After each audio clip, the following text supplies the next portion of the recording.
నేను కీర్తికి ice cream కొనిద్దామని car దిగాను. కీర్తి కూడా కారు దిగింది. అప్పుడు ఎవరో వచ్చి కిడ్నాప్ చేసి తీసుకువెళ్లారు జేడీ అని కౌశికి చెప్తుంది.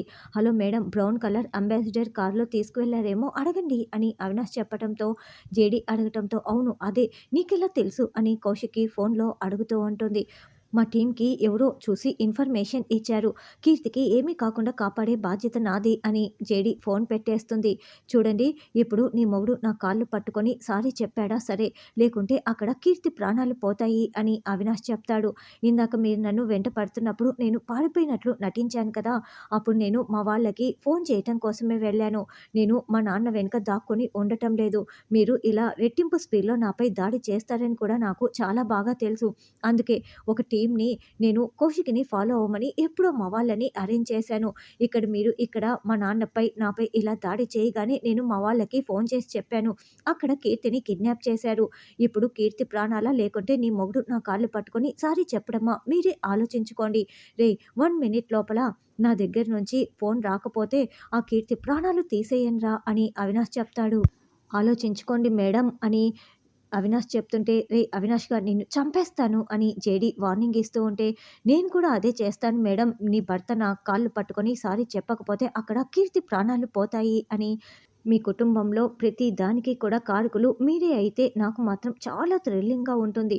ఇంతకుముందు ఏం జరిగిందో మీకు గుర్తుంది కదా!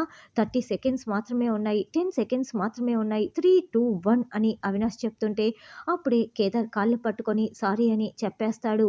చూసారా మేడం, మీ ముందే నీ మొగుడు నా కాళ్ళు పట్టుకొని ఎలా క్షమించమని అడిగారో, మీ కీర్తి బయట కారులో ఉంటుంది. ఏ పోలీస్ వెళ్ళి తీసుకుపోండి అని కిరణ్ రమ్యకి అవినాష్ చెప్తాడు. అమ్మ కీర్తి, నీకేమీ కాలేదు కదా అని కారు నుండి దిగి వస్తున్న కీర్తిని కిరణ్ రమ్య అడుగుతూ ఉంటారు. చూసావా జేడీ, నేనంటే ఇప్పుడు నీకు బాగా భయం పుట్టుకు వచ్చిందా? నా ఫ్రెండ్ ఒకడి ప్రాణాలు తీసేసి ఇంకొక ఫ్రెండ్ కాలుపై షూట్ చేసి స్ట్రోక్ వచ్చేలా చేస్తే నేను భయపడిపోతాననుకున్నావా? ఇప్పుడు చూసావా నా దమ్మేంటో అని అవినాష్ చెప్తూ ఉంటే, రేయ్ అవినాష్‌గా నీ దమ్మెక్కడ చూపించావురా? ఇప్పటికి కూడా నువ్వు పిరికివాడివనే చెప్తున్నాను. ఎందుకంటే ఒక చిన్న పిల్లని అడ్డు పెట్టుకొని కిడ్నాప్ చేసి నువ్వు కాళ్ళు పట్టించుకున్నావు. నీ కాళ్ళు పట్టుకున్నది ఒక పోలీస్ ఆఫీసర్ కాదు, ఒక మేనమామ నీ కాళ్ళు పట్టుకున్నాడు అంతే. ఇప్పటికి చెప్తున్నాను చూడు, నువ్వు చాలా భయపడిపోతున్నావు. చిన్న పిల్లని కిడ్నాప్ చేసి ఇదంతా చేశావు. ఈసారి నేను నీకు ఛాన్స్ ఇవ్వను. నీ భయమేంటో నీకు నిరూపించి అప్పుడు నీకు పులి స్టాప్ పెడతాను అని జేడీ చెప్తుంటే, ఏయ్ జేడీ, నేనేం చేస్తానో నీకు ఇంకా అర్థం కావటం లేదా అని అవినాష్ అరుస్తూ ఉంటే, ఏం చేస్తావురా? ఏం చేస్తావు? మహా అయితే ఇంకొకరిని కిడ్నాప్ చేస్తావు. నువ్వు భయంతో పిరికితో చేసేవి ఇలాంటి పనులే కదా! నేను ఈసారి నీకు ఆ అవకాశం కూడా ఇవ్వను. నేను నిన్ను అంతం చేస్తాను. అది ఎన్ని రోజులనేది నేను చెప్పలేను. గంట కావచ్చు, కొన్ని రోజులు కావచ్చు. ఇది మాత్రం ఫిక్స్ అంటూ జేడీ వార్నింగ్ ఇచ్చి వెళ్తుంది. వెళ్తున్న జేడీకి రివాల్వర్ గురిపెట్టి మళ్ళీ రివాల్వర్‌ని కిందికి దించేసి, నేను గెలవలేనా? నేనంటే ఏంటో చూపిస్తాను జేడీ అని అవినాష్ అనుకుంటూ ఉంటాడు. ఇక అక్కడే కూర్చొని ఉన్న మినిస్టర్ రాయుడు మాత్రం ఇదంతా చాలా సంతోషంగా చూస్తూ అవినాష్ నా కొడుకన్నట్లుగా గర్వపడుతూ ఉంటాడు. కీర్తి కిడ్నాప్ అయ్యి 2 గంటలవుతుంది బాబాయ్, నాకు చాలా భయంగా ఉంది అని కౌశికి టెన్షన్ పడుతూ ఉంటే, జీడీ కేస్ టేకప్ చేసిన తర్వాత కూడా మనం భయపడాల్సిన అవసరం లేదమ్మా, ధైర్యంగా ఉండు అని సుధాకర్ చెప్తుంటే, అప్పుడే దాత్రి కేదార్ కీర్తిని తీసుకొని ఇంటికి వస్తారు. కీర్తి వచ్చేసావా? నీకేం కాలేదు కదా అని కౌశికి అంటే, ఈ జగదాత్రి కేదార్ల వల్లే ఇప్పుడు కీర్తి కిడ్నాప్ అయింది. అయినా వీళ్ళు ఏ తప్పు చేయరు కదా, వీళ్ళని ఒక్క మాట కూడా అనకూడదు కదా వదిన, దీనికంతటికి కారుకురలైన వాళ్ళని నువ్వు ఎప్పుడు ఇంట్లోనే పెట్టుకుంటావు అని నిషి అంటే, ఆ రౌడీ వెధవలు మన ఇంటికి వచ్చి విధ్వంసం చేసిన రోజునే వీళ్ళని ఇంట్లో నుంచి పంపించేసి ఉంటే సరిపోయి ఉండేదమ్మీ అని వైజయంతి అంటుంది. వదిన ఇప్పుడేమీ కాలేదు కదా, బాధపడకు అని ధాత్రి అంటుంది. వీళ్ళ వల్ల ఇంకెలాంటి ప్రాబ్లం రాదని చెప్పారు. ఇప్పుడు కీర్తిని మళ్ళీ ఆ రౌడీ వెధవలే కిడ్నాప్ చేశారు అని నిషి అంటే, అవునా జగదాత్రి, వాళ్ళేనా కిడ్నాప్ చేసింది అని కౌశికి సుధాకర్ నిలదీస్తూ ఉంటే, అది అక్క అక్క అని కేదార్ నసుగుతూ ఉంటారు. వాళ్ళు కాదు వదిన, వేరే వాళ్ళు అని ధాత్రి అబద్ధం చెప్తుంది. వేరే వాళ్ళని నీకెలా తెలిసే? అయినా పోలీసులు కదా కీర్తిని కాపాడి తీసుకువస్తామని చెప్పింది.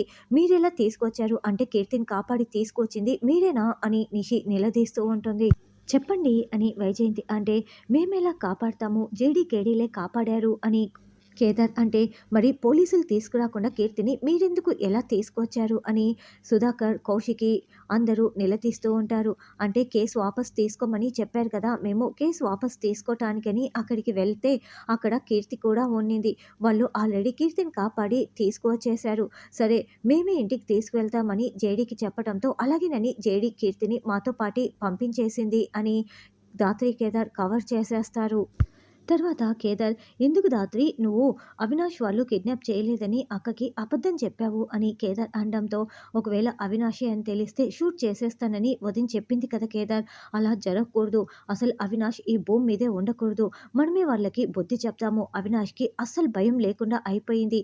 కార్తీక్కి అవినాష్కి మనం బుద్ధి చెప్పాలి అని దాత్రి, కేదార్ అనుకుంటూ ఉంటే, ఓ వచ్చేసారా అంటూ రాగిని అక్కడికి వస్తుంది. అదేంటి తాతయ్య కోసం వెళ్ళారంట, జరిగిన విషయం మొత్తం తెలిసింది అని రాగిని బాధపడుతూ ఉంటే, అవును నాకు ఒక్కగానొక్క తాతయ్యని కూడా దూరం చేస్తున్నాడు ఆ యువరాజు, నాకు చాలా బాధగా ఉంది.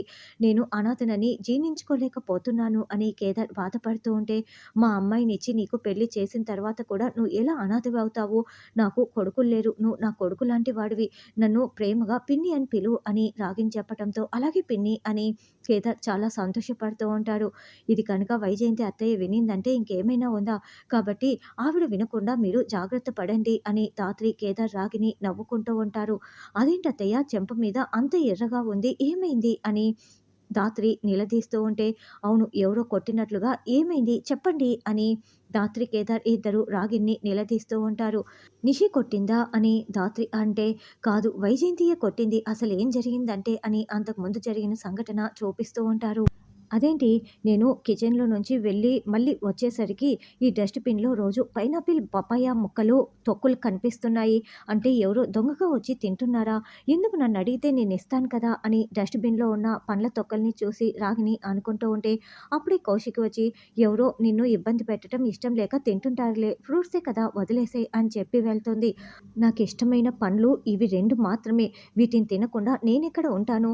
దొరికిపోతావు జాగ్రత్త అని అత్తయ్య చెప్తూ ఉంటుంది. ఎవరికీ తెలియకుండా తింటే నేనెలా దొరికిపోతాను అని నిషి బెడ్రూమ్‌లో కూర్చొని ఆ పండ్లని తింటూ ఉంటుంది. అప్పుడే రాగిని జ్యూస్ పట్టుకొని అక్కడికి వస్తుంది. రాగిని వచ్చే లోపల ఆ బౌల్‌ని దాచిపెట్టేస్తుంది. ఏంటిక్కడ పండ్ల వాసన వస్తోంది అని రాగిని నిలదీస్తూ ఉంటే, అది నా పర్ఫ్యూమ్ వాసన అని నిషి చెప్తుంది. నువ్వు మల్లెపూల పర్ఫ్యూమ్ కదా కొట్టుకునేది, ఇది పండ్ల వాసన వస్తోంది అని రాగిని వెతికి ఆ ఫ్రూట్స్ బౌల్‌ని కనిపెట్టేస్తుంది. అదేంటి నువ్వు ఈ పండ్లు తింటున్నావు, అంటే నువ్వు కడుపుతో లేవా? అయితే కడుపుతో ఉండి కూడా ఈ పండ్లు తిన్నావా? రా హాస్పిటల్‌కి వెళ్దాం అని చెయ్యి పట్టుకు లాగుతూ ఉంటే, ఏయ్ ఆగవే పని మనిషివి, పని మనిషిగా ఉండు అని నిషి తిడుతూ ఉంటే, సరిగ్గా అప్పుడే వైజయంతి వచ్చి, నీ పని నువ్వు చూసుకో, ఆ పండ్లు తింటున్నది నేను, నీకెందుకు అని చెంప పగలగొడుతుంది. ఇది జరిగిందని రాగిని చెప్పటంతో, అయితే ఖచ్చితంగా నిషి కడుపుతో లేదు.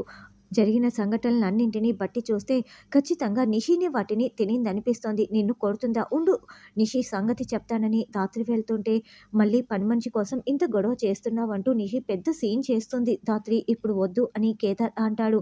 కాకపోతే నిషి కడుపుతో లేదన్న విషయం బయట పెట్టాలని రాగిని అంటే, మనం పూర్తిగా కన్ఫర్మ్ చేసుకున్న తర్వాతే బయట పెడతాము. ఒకవేళ తను నిజంగానే కడుపుతో ఉంటే అందరి ముందు తలదించుకోవాల్సి వస్తుందని ధాత్రి చెప్తుంది. తర్వాత సుధాకర్, కేదార్, కౌశికి మాట్లాడుకుంటూ ఉంటే ధాత్రి చూసి మురిసిపోతూ ఉంటుంది. ఏంటి జగదాత్రి అంత సంతోషపడుతున్నావు అని రాగిని అంటే, గొడవ జరిగిన దగ్గర నుంచి మామయ్య కేదార్‌తో సరిగ్గా మాట్లాడడం లేదు. ఇప్పుడు పక్కన కూర్చొని మాట్లాడుతూ ఉంటే కేదార్ ముఖంలో సంతోషం చూడత్తయ్యా అని ధాత్రి అంటే, అవును నాకు కూడా చాలా సంతోషంగా ఉంది అని రాగిని చూస్తూ ఉంటుంది. అప్పుడే అటుగా వెళ్తున్న వైజయంతి, ఈ అమ్మంటే కేదార్‌ని చూస్తోంది, మరి ఈ చిలకమ్మ ఎవరిని చూస్తోంది? ఏయ్ నువ్వు నా మొగుడినే కదా చూస్తున్నావు అంటూ వచ్చి నిలదీస్తూ ఉంటే, అయ్యో నేనెందుకు చూస్తానమ్మగారు, ముందు భోజనాలకు వెళ్ళండని రాగిని తప్పించేసుకుంటుంది. వైజయంతి ధాత్రి భుజంపై చెయ్యి వేసి, నువ్వు చెప్పమ్మీ, నా కాపురంలో నిప్పులు పోయటం కోసమే సిలకమ్మని తెచ్చిపెట్టావు కదా అని అడుగుతుంటే, అయ్యో ఎంత మాట అంటున్నారు అత్తయ్య, నేను అలాంటి పని చేయనంటూ ధాత్రి కూడా జారుకుంటుంది. తర్వాత అందరూ భోంచేస్తూ ఉంటే నిషి అక్కడ ప్లేస్ లేదు, ఆ కుర్చీ తెచ్చుకొని ఇక్కడ వేసుకో అని రాత్రి కావాలనే టెస్ట్ పెడుతుంది. శ్రీవల్లి నేను తీసుకువెళ్తానని చెప్పినా కూడా నేనే తీసుకువెళ్తానని నిషి కుర్చీ మోసుకొని అక్కడ వేసుకుంటుంది. అదేంటి నువ్వు కడుపుతో ఉన్నావు కదా ఎందుకు మోస్తున్నావు అని కౌశికి ధాత్రి నిలదీస్తూ ఉంటారు. అయ్యో అత్తయ్య ఇప్పుడు ఏదో ఒకటి కవర్ చేయండి అని నిషి మెల్లగా చెప్పడంతో అలవాట్లో పొరపాట్లే అమ్మి ఏదో మర్చిపోయి వేసుకుందిలే అని వైజయంతి కవర్ చేస్తుంది. అన్నట్లు నువ్వు స్కానింగ్ తీసుకోవాలి కదా! ఎందుకంటే బేబీ గ్రోత్ ఎలా ఉందో ఏంటో! అసలే నువ్వు నీరసంగా ఉన్నావు. బెడ్ రెస్ట్ కూడా డాక్టర్ తీసుకోమని చెప్పిందని ధాత్రి ఇరికించేయటంతో ఇలాంటివన్నీ నువ్వే చూసుకోవాలి కదా యువరాజ్ అని కేదార్ అంటాడు. చివరికి వీడితో కూడా నేను చెప్పించుకోవాల్సి వస్తోంది అని యువరాజ్ మనసులో అనుకుంటూ చూడు నిషి రేపు మనం వెళ్తున్నాం అని కన్ఫర్మ్ చేసేస్తాడు. అత్తయ్య ఇప్పుడు ఎలా అని నిషి టెన్షన్ పడుతూ ఉంటే నేను చూసుకుంటానులే అమ్మి రేపు పోకుండా తప్పించుకుందాం అని వైజయంతి చెప్తుంది. యువరాజుకు కూడా విషయం తెలియదు కేదార్. రేపు స్కానింగ్కి వెళ్తున్నామని చెప్తున్నారు కదా అక్కడ పట్టుకుందాం బయట పెట్టేద్దాం అని ధాత్రి మెల్లగా కేదార్కి చెప్తుంది. తర్వాత రాగిని అదేంటి ఇది కేదార్ వాళ్ళమ్మ సుహాసిని ఫోటో కదా వైజయంతి గదిలో ఉందేంటి అంటే ఈ ఫోటోని వాళ్ళు దాచిపెట్టారనమాట. ఈ విషయం వెంటనే బయట పెట్టాలి అని ఆ ఫోటో పట్టుకొని రాగిని హాల్లోకి వస్తూ ఉంటుంది.